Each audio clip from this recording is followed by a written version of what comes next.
Zompoc! Good morning, Zompoc. Welcome to our podcast. I'm Bex, and that foghorn you just heard was Marc. Yes, welcome to our podcast where we're recording each and every episode whilst barricaded inside our own homes, hiding from the zombies outside.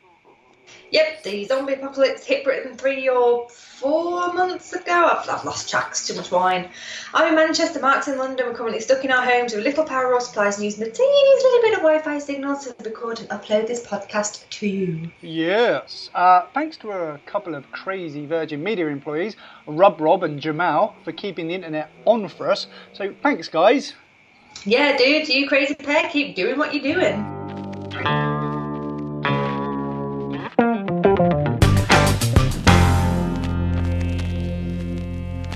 Yep.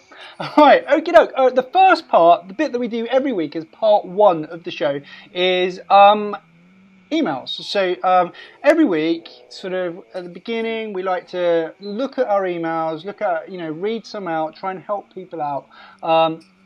So we have so many listeners and so many people getting in touch about their experiences in the zombie apocalypse. So how many do you think we've got this week then, Bex?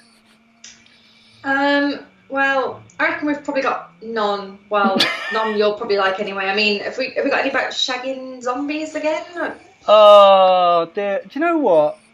It's like a common theme that runs all the way through from all the way through every week. It's about shagging zombies. Why does everybody want to shag a zombie? It's very rarely we get an email that isn't like about necrophilia, isn't it? Like last week we had David, and there's always a hint of necrophilia somewhere.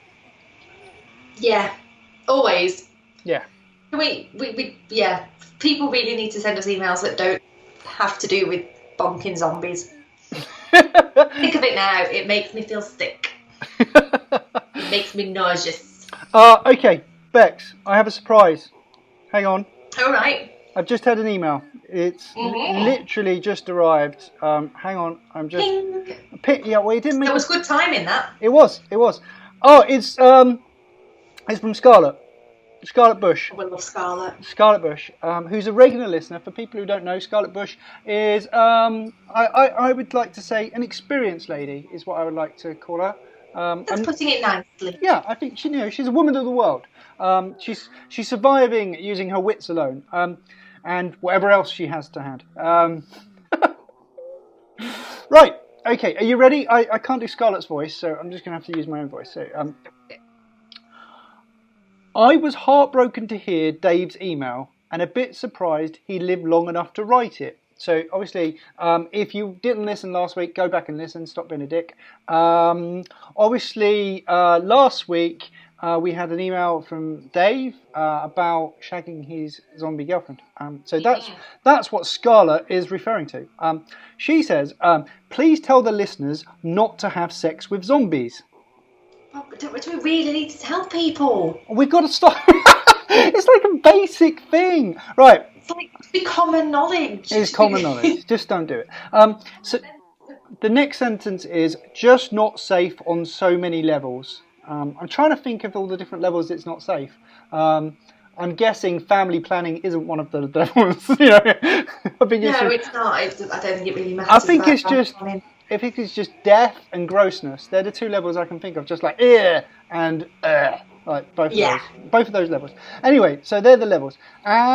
She says, and I know he must be dead by now, but I do have a question for Dave.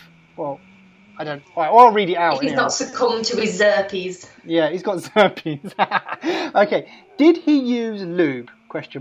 Because I have never seen a sexually aroused zombie, and even if such a thing were possible, I don't think female zombies are capable of producing their own ... fluids. We all know what she's talking about. I kind of think that goes without saying, doesn't it? I mean, well, having said that, right? Okay, so zombie is transmitted via biting, yes? Mm-hmm. So good. Yeah. So the only way that the zombie could be transmitted by biting is if saliva gets into the bloodstream. Yes? Yep. Okay, so they must be producing fluids to produce saliva, to produce something to go into the bloodstream. Now, the same could be said of... But they're redirecting fluids to the mouth. Yeah, but I mean, could fluids be redirected elsewhere? I mean, to be fair, not last week, the week before, when Dave first emailed us, I did tell him to lube up. So I'm hoping he took my advice on that retrospect. Yeah, hopefully he had some marge or lard in the house. Just like a big vat of lube. We got from Amazon. Oh, you can buy it in the vat. Oh, good. Yeah, buy it in the vat. Lovely. And while I really don't harbour any sympathy for zombies, in brackets, I've killed my fair share, I can't help but feel a little bad for the lady zombie Dave left behind. Ah, bless the lady zombie. She's going to starve to death, figuratively speaking, I reckon, since he knocks her teeth out. Yeah, looking forward to being on the show next week, isn't it? Yes, it is next week. So Scarlett's going to be on the show next week, so we can talk to her properly. I don't think the lady zombie's going to starve to death. I think Dave and his girlfriend are going to be zombies together, and yeah, he's going to chew up her food and spit it in her. Like a family of penguins. That's disgusting. That's gross. It is gross. I thought as soon as it left my mouth, I was like, ew. Yeah. Oh, that. So was Dave. He was like in her mouth, and she was like, oh. Oh. Now, do you think if zombies have sex with each other, they get like little zombie babies?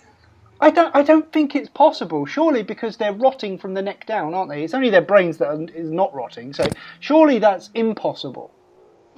Maybe, I don't know. No, it's just something I was pondering. I haven't seen a zombie baby yet. Have you seen zombie baby yet? Have you seen one of those? Well, no, but I'm presuming that zombie babies take 9 months to brew like human babies, and then we've only been doing it for 4 months. So. Yeah, but I mean, surely someone must have turned a zombie by now. There must be like, a baby from 4 months ago who's now a zombie baby from 4 months ago. Or a pregnant woman who was about to drop when she got bitten. See, that's even more confusing. There's so much that could happen. Imagine walking down the road and crawling towards you is a zombie baby. That's not nice. We need to do some more research. Yeah. We're being very blasé about the zombie apocalypse. Well, yeah, I know, but the we're taking it in the vein that British people take, disasters and apocalyptic nature.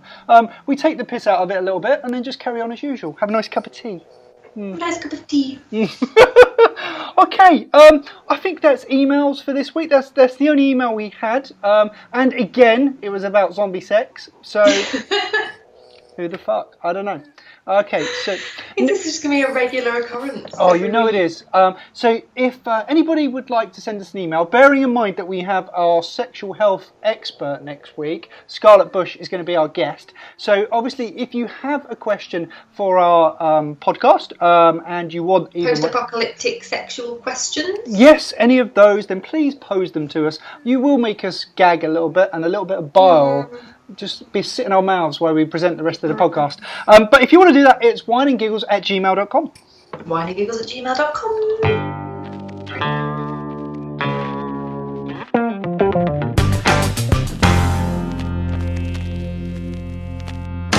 So it's been another week in the zombie apocalypse in Britain. So how's your week been, Marc? It's actually not been too bad. I've had, obviously, my advertising relationship with Tony the Butcher. Relationship? Well, yeah, no, because we've formalised our relationship, haven't we? Because he's our sponsor. He sponsors the podcast, and we're very grateful for him for doing that. He had obviously filled my street up with zombies again, which is unfortunate. But obviously, by mentioning his butchers every week, so go to Tony's Butchers on Cherry Tree Lane, where you can get the finest meat in the zombie apocalypse. If you go to Tony's, obviously you can get some nice meat there. And obviously we've formalised our relationship, so he started to help me out a little bit and clear out some of the zombies around my street again, so that's nice. I have had a bit of a fright this week, Bex, a bit of a scare. Yeah, it's I was out. I popped to Cherry Tree Lane to see Tony, to obviously talk about maybe clearing some of the zombies from my street. I went with Don the Tinkerman. It's the least he could do, really, isn't Exactly. We keep mentioning him every week. So I know I missed 2 weeks, but we're making up for it. We're giving a bit of extra oomph this week. So I went with Don the Tinkerman, and we skipped over to Cherry Tree Lane, and we went to see him. And on the way back, we sighted a scary sight. I mean, this is probably one of the most terrifying sights. I know we was talking about baby zombies earlier, and that's pretty fucking terrifying, but I've seen something scarier than that. And do you want to know what it was? Yeah.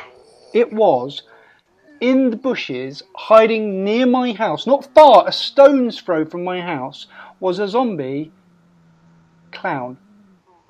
Oh no! It's the worst fucking thing. A zombie clown. That is awful. Honestly, I wanted to kill it there and then, but I couldn't because he was too far away. He slinkered back into the slinkered. Is that a word? He slunk back into the forest or the woods or the trees or whatever the fuck it was. So like he went back into the trees, and I didn't get a chance to actually follow him because it was too much going on. So me and Don went over the fences. So I saw him. Don saw him. I totally would have followed him. It's like, you know, when there's a spider in your bedroom and you can't sleep unless you catch it before you go to bed. Yeah, no, I agree. That's how I'd feel about a zombie clown. And that's how I feel right now. It's absolutely terrifying, the thought that round my house, somewhere in my area, I could bump into a zombie clown again. But on the other hand, who wants to follow a zombie clown into the woods? You know? Very true, very true. Very sensible. Yeah, I mean, it's not like, you know, if there's a zombie clown or you see a clown in the zombie apocalypse, you're not going to go, oh, okay, I'll come with you. I'm going to follow it into the woods. Yeah, I'll come with you, Mr. Bubbles. Where are we going? For a tea party? We're not going for a tea party, Mr. Bubbles, are we? If you go down to the woods today, yeah. you're a big surprise. So, zombie clowns, most terrifying thing I've ever seen. Never want to see one again. Hopefully, fingers crossed, it'll be dead pretty soon. Don said he's going to go look for it, and hopefully he'll have a sighting and he'll be able to kill it. Because last we've heard of Don then, isn't it, really? No, well, but Don's my lifeline to the outside world, so let's not put the hex on it. Yeah. I haven't told Sue, haven't told the kids, so I don't want to terrify them because it's pretty terrifying. So the first anybody's really heard about it, other than me and Don, is you now, and obviously our two listeners now know, so they're warned as well. So it's Beware of zombie clowns. So have you had anything equally as terrifying this week? I've not, but then I'm not as easily as scared as you, I don't think. Oh, that's nice. So I'm like constantly just battling against the zombies, but I don't really need to talk about it because I can't be asked, to be honest. It's just like second nature now. Oh, okay. I did run out of wine at the shop. Well, you can't get your priorities right, have you, Ben? Well, no, I had to go and raid local threshers.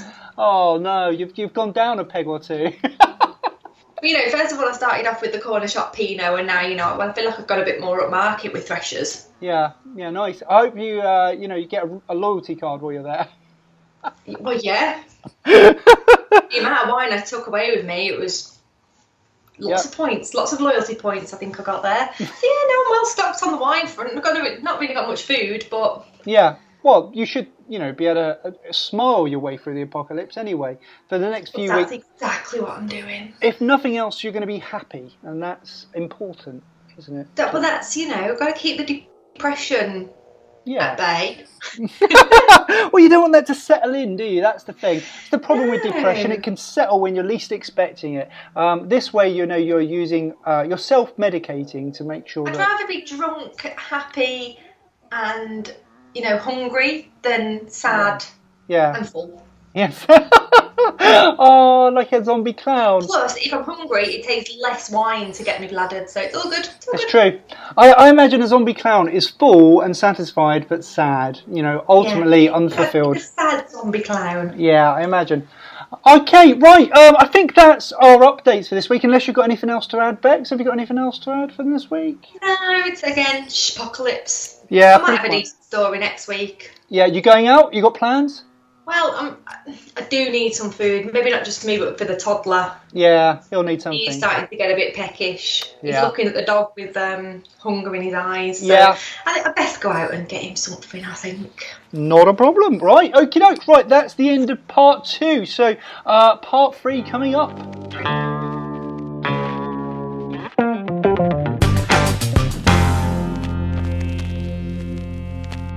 I'm so excited this week. We have yet another superstar guest, and this one I'm a huge fan of. Yep, since our regular guest Joe had a little pop at zombie fiction writers, ironically not surviving the zombie apocalypse, we have had more and more writers get in touch. The other week, it was Ricky Fleet, Smelly Feet, as we like to call him, Ricky Fleet, author of the Hellspawn series. As his nickname will now be known throughout history. Forever. So Ricky Fleet, the author of Hellspawn series, was on last week. Yeah, and this week's the incredible, the wonderful, and the very talented Mr. David Wellington, author of the Monster Trilogy. If people are not aware of who David Wellington is, then please look him up. His Monster Trilogy is an awesome series of zombie fiction, but he's also a writer of other genres of horror fiction as well, such as vampires and werewolves. So he does the full array. So please go out and look him up. Welcome to Mr. David Wellington. Hi, thank you. Thanks so much for having me. No problem at all. Glad to have you.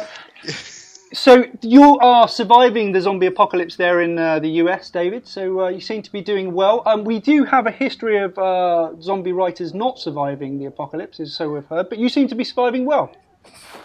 Well, the key was preparation. I knew the apocalypse was coming. I've known it pretty much my whole life. Yeah. So I've really focused on building a zombie-proof bunker. Yep. You may hear some construction noise in the background. That's actually my employees making sure that nothing can get in. Wow, that's incredible. That's very impressive. I feel like we all need to go to the US and join David in his bunker. Yeah. Unfortunately, no, you can't. Oh. When we built the bunker, we did forget one thing, which was an escape hatch. So we can't actually leave. So you're kind of stuck down there.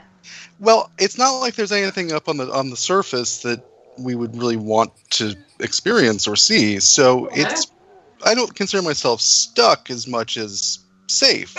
Yeah, that's incredibly impressive, isn't it? I mean, you can hole up until it all blows over, as we would do here in the UK.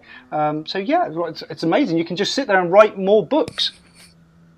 Exactly, and admittedly, I won't actually know when it blows over, and I won't be able to leave then. He's going to be stuck down there forever. Yeah, maybe if it all does blow over, we can fly over and dig you out. Maybe we'll come over with a JCB and get you out. Bex, have you got some questions for your favourite author of all time, David Wellington? I have got some questions. So first one is, what came first, your love of writing or your love of horror?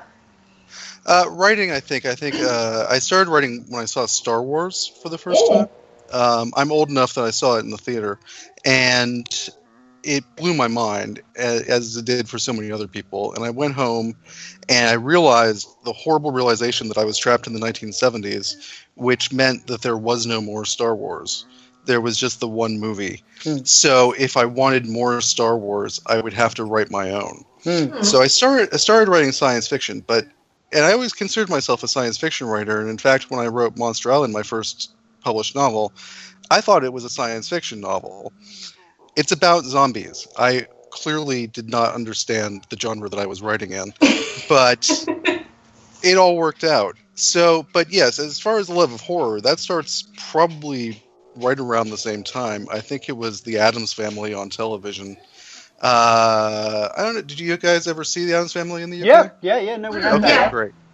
Yeah, it's just a wonderful television show, and in some ways, I can't believe that show actually got made, especially in the 1960s. But so I loved that show as a kid. I wanted to live in that house. I wanted to live with that family, and it took me a very long time to realize that I was very weird. That there was something distinctly wrong. Yeah. Well, if there was something distinctly wrong with me, that I wanted to live with, Morticia and Gomez Addams. Yeah. Oh, that's cool. It's like that's the kind of family I'd like to live with as well. Just, a bit abnormal, more interesting, a bit more of an interesting childhood. It's funny you should say that, David, about being a science fiction writer first and foremost, because I always kind of as much as I love the zombie fiction horror and I love horror generally, I see them all as the same thing. I see sci-fi, fantasy, anything that's creating a world of fantasy, I see all as the same genre, and I don't mind mixing them up a little bit, No, definitely. Yeah, I couldn't agree more. I think that the genre labels are pretty much just the only reason they exist is to have shelves in a bookstore. Yeah. It's a marketing thing. Anybody who loves writing genre stuff is going to want to write every genre at some point. I just wrote I just published my first science fiction novel, actually. 10 years later, that I thought I was a science fiction writer, I finally got around to a real science fiction novel. It's called Forsaken Skies, and it's under a pseudonym. It's D. Nolan Clark, but it's available in the UK and the US. Anywhere you're going to buy books. Yeah. But sorry for the shameless plug. But but I was just trying to agree with you that I absolutely agree that the genres really are all the same. There's a slightly different viewpoint in each one, but it's a floating thing, and you can go back and forth, and you can certainly combine them. You can have science horror. You can have science fantasy. Well, your monster books, it kind of, when I first read them, it must have been probably about 8 years ago now, I reckon. Maybe a little bit sooner than that. But it was the first kind of zombie book I'd read that kind of tested the boundaries of the kind of whole science fiction thing. It was the first zombie novel that I'd read that had kind of cognitive zombies. I know it was only kind of the one guy that was cognitive, but he seemed to be able to control the rest of the zombies, didn't he? Yeah, and then in later books you get some of the smarter zombies actually forcing humans to become smart zombies. Yeah. That was. I got tired of the mindless zombies. The thing with zombies is when you're writing about them, you can't really write from their point of view because they don't really have one. You need to have brains to be able to have an inner life. So originally the idea was that the character of Gary, who was the first one of these guys you see, and he was a medical student, wasn't he? Kind of thought that.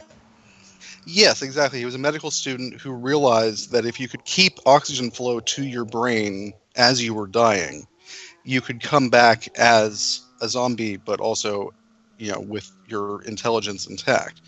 And originally the idea was just that he was going to be on screen for a couple chapters to show us the wider story, show us what the zombies were up to, while there were no humans around. No living humans. And I was doing Monster Island online as a serial at the time, and I was getting comments on every chapter, and it quickly became apparent everybody loved Gary. Everyone thought he was really liked him. They thought he was the hero of the story. It was amazing. Yeah. This guy wanted to eat your brains. He's absolutely a zombie. But he became the hero of the story. He was, the scrappy underdog, and so you find yourself rooting for him. It's like, why am I rooting for a zombie? Yeah, exactly. So I had to give him a bigger and bigger part in the book, and of course he becomes hugely important. He's, especially in the third book, he plays a major role. Mm-hmm. I mean, obviously you were saying there that the monster books were serialized online first, and you got lots of feedback as you was writing them chapter to chapter. But apart from the feedback that you had on a live basis, did you sort of, how did you come about your ideas? What sort of research did you do to find your ideas, or did you have all the ideas already pre-formed? No, the story there is that I had just moved to New York City, from Denver, which is a very sleepy little town in America, to the biggest city in America. And everywhere I went, there were just crowds of people. Yep. In New York City, people will literally just push you out of the way. If you're standing on a street corner looking at a map or something, people will push you out of the way. They're often nice about it. We do try to be polite, but when you first move to New York, you are not ready for this. And so, I would go into the subway stations, the underground train stations, and there'd be 10,000 people down there, just crammed into onto these platforms, almost pushing each other onto the train tracks.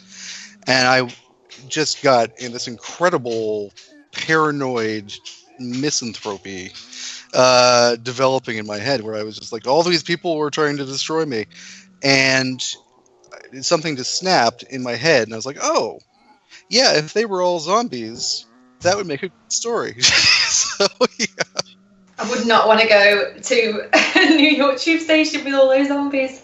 you get eaten. Well, I can't speak for it right now. When they were all still alive, you do get used to it, and you learn to kind of love it. And even in the end, it's great just having all these people here because you can always find somebody to do something with. There's amazing artists who are just doing something crazy on every street corner, and so on. The city is wonderful, and I love it. But when I first moved here, I really was having panic attacks. Being obviously a writer is something that's obviously a major part of your life. But what are the downsides to being a writer? I mean, we only ever see the positive bits. We see you guys out selling books and doing well. But I mean, what are the negatives to being a writer? Well, it's really tough to get your work done when you just have your legion of fans constantly following you around. That is running up to you in the street. Mm. Yeah, I don't think anyone's ever run up to me in the street. I was just at New York Comic Con yesterday, and that was really fun because I got to meet a lot of people, and we had a great panel. Yeah. But it is actually a very lonely life. You spend almost all your time at home, crouched over your keyboard. You get bad posture and bad eyes. Yeah. And there are days when I don't see another human being. I got married recently, in part just so that there would be another human being. Yeah, so it's kind of lonely, and you kind of need to be able to live in your own head. You need to be able to work without distractions and without other people's input. You write a book. It can take a couple months, it could take a year, whatever it does to compose the book. And then the first time anybody looks at it is when you ship it off to your editor. So you really don't know until the editor comments on it whether you've written something that's good or not. You can't tell. So it's incredibly nerve-wracking, to press the send button and hope that you got it right. Yeah, I can only imagine. So, I mean, do you kind of read all your reviews and things, and on Amazon, when you sell a book on Amazon and they ask you to review the book, do you ever read what people think about your books? I'm going to say something and I'm going to be a complete hypocrite about it. So, no, I do not. And I can't because it's just too painful sometimes. If somebody gives you a bad review, it will destroy your entire day. You can get 50 good reviews that same day. And one bad one, and that's the end of it. You can't work. You won't be able to work that day. You can't look anybody in the eye. It's horrifying. That being said, please review books on Amazon. Yeah. Every author out there needs you to put as many reviews up as possible. And whether you liked a book, whether you didn't, still be honest about it, but please spread the word. It is the way that we are able to write more books that people want to read. I couldn't agree more. I mean, we're always saying that is, if you read a book and you enjoy it, or you didn't enjoy it, like you said, spend 5 minutes just writing a few sentences down. Write a sentence. About it. Yeah, it's not the end of the world. It is the end of the world, but you can still do it. Okay. Yeah. What do we have left except star ratings on Amazon websites that are slowly decaying? I mean, if you're living in a bunker and there's no way out, that's all you've got to do is to write reviews. So you may as well get crack on with it. Okay. Yes, that's my main connection to the outside world at this point. It's Amazon reviews. Amazon star reviews. Okay, let's ask another question. What have we got here? Okay, if there was one person in the world who you could save from the zombie apocalypse and a chance to meet up with, although you can't because obviously you're trapped in there, but if you could save one person and you could meet them in the Zompoc, who would it be? See, you think this is a hypothetical, but that's actually exactly what I did, is I gathered a special team people. Oh, wow. So that we could survive together. That's very clever. Unfortunately, I did this by putting out a Craigslist ad saying special team needed for underground lifestyle. So it's kind of like what Marc does in basements with shackles and things. That's the people who responding to you. Except they didn't know that was going to be what it was going to mean. So they showed up, and admittedly, the interview process was awkward. But we ended up with a great team of people here who are just committed to surviving at all costs. To answer your question, as if it were a hypothetical question, I would say some kind of Navy SEAL or Oh, what's the British equivalent? Is We have the SAS, yeah, and we have the SAS guys, and the SBS is our equivalent to the Navy SEALs. Right. Yeah. SAS. That's what I was thinking of. Yeah. Yeah, you want somebody who knows how to survive, because I sure don't. I was. It's true. I just raid off licenses. Yeah, I was a Boy Scout for about half an hour. Yeah. Before I realized that I was going to cut myself with that pocket knife they gave me. Yeah. So I was a very clumsy child. So yeah, I would not do well on the surface right now. I think I'm going to stay down here in my bunker.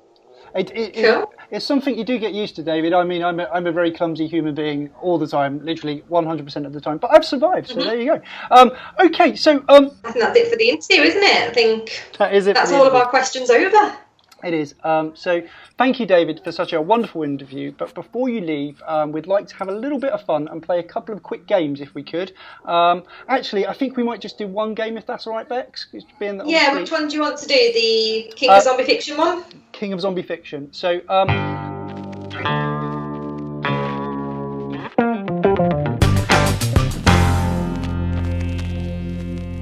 King of Zombie Fiction, and this is just for our author guests, right? And the way this works is Bex has a bunch of questions about the zombie apocalypse, and you need to answer them as quickly as you can in a minute. So it's basically, you have a minute and you have to answer them as quick as you can. Okay, so go, Bex. Right, you're going to time 60 seconds? I'm doing it. So your 60 seconds starts now. Does a female zombie get PMT? No. Which zombie film had the best zombies and why? 28 Days Later, because it was just so realistic. How many zombies could you catch in a giant cheese wheel? None. None. How many zombies does it take to change a light bulb? None, they wouldn't bother. What skincare regime do zombies follow? A little exfoliating scrub with micro brains. Do zombies who are vegetarians start eating meat when they become a zombie? Yes, but they feel really bad about it. Where do zombies get their energy from? Well, human flesh. If humans are a zombie's diet, what happens when the humans run out?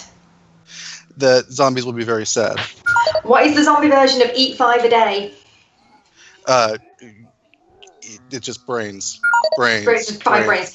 Can zombies climb ladders? No. That's the end. That is the end. 1 minute. Would you like to know how you racked up score-wise against our previous author, who was Ricky Fleet? You did very well.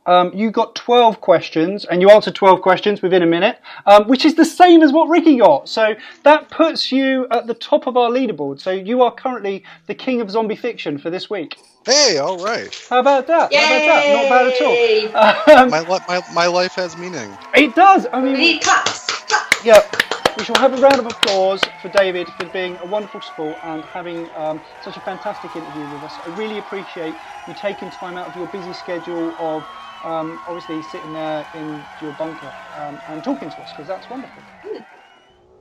Yeah, I am busy pretty much most of the day. I do about 2 hours of work a day on my books, and then about 22 hours a day of screaming at the wall. Sure. Yeah. In existential dread. Yeah. And then if there's any time left over, I just sleep. Yeah. Well, you got to fill your day somehow, haven't you, David? Yeah, exactly. Like I said, busy. Thank you very much for joining us. We'll let you get back to your busyness. Fantastic. Thanks very much. Thank you, David. Take care. Bye-bye. Thank you. Thanks so much for having me. This was a lot of fun.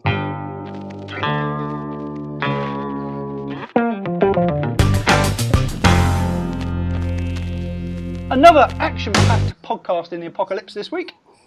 Yeah, I reckon we're getting a bit good at this, aren't we? Yeah, I don't know about that, but we're churning them out, and that's important too. Well, I know we've got Scarlett on next week, and I'm so bloody excited that Scarlett's coming on. That's going to be amazing, isn't it? I mean, it's not, David Wellington was a fantastic author. He wrote books, and he was really charming. He was nice. But, sometimes you need the bush. Scarlett's going to talk about zombie sex, so... She is. Yeah. I think, obviously, before we finish, I think I'd like to thank David for joining us this week, because obviously, like he said, he's in his bunker. He's very busy. He's very busy. There's a lot of stuff to do, and I think everybody, all of our listeners, everybody on our Facebook group should go get in touch with David via Twitter and Facebook and Instagram and all those places you can get in touch with people. Go on Amazon, download some of his books, write some reviews, because he's been such a great sport, and I think we deserve, we owe him a little bit. We should obviously pay him back a little bit, just by downloading a couple of books, doing a couple of reviews for him, and getting the word out about him. Yeah, definitely. Help a brother out. Yeah, help Robert out, because obviously, if he gets a good review, he's over the moon in his bunker there, isn't he? But he's not going to read it. No, he's not going to read it, but I mean, it cheers up his day. He'll be over the moon about it. It'll cheer up his day. Yeah, no, but we'll contact him via Skype and say, look, you've had a good review, mate, and he'll be be over the moon about that. Okay.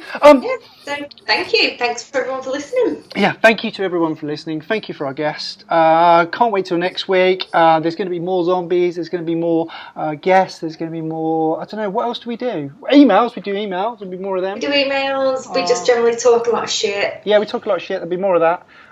Hopefully, Bex will sound less like she's in a public lavatory. That'll be good. I'm in the attic again. The zombies started to kind of beat at the door a little bit earlier, so I decided to come back into the attic. Ah, is that what it is? That's why I'm so echoey. I really should have told that as my story rather than my Thresher raid. I mean, that's the thing. When you're an alcoholic, you have to talk about what you know, don't you? So. Well, exactly. All I know is that I'm stuck in an attic, but I've got lots of Pinot. So, yeah. Looking on the bright side of life. So remember, everybody, to stay safe. And remember to kick ass. Bye-bye. Bye. Bye.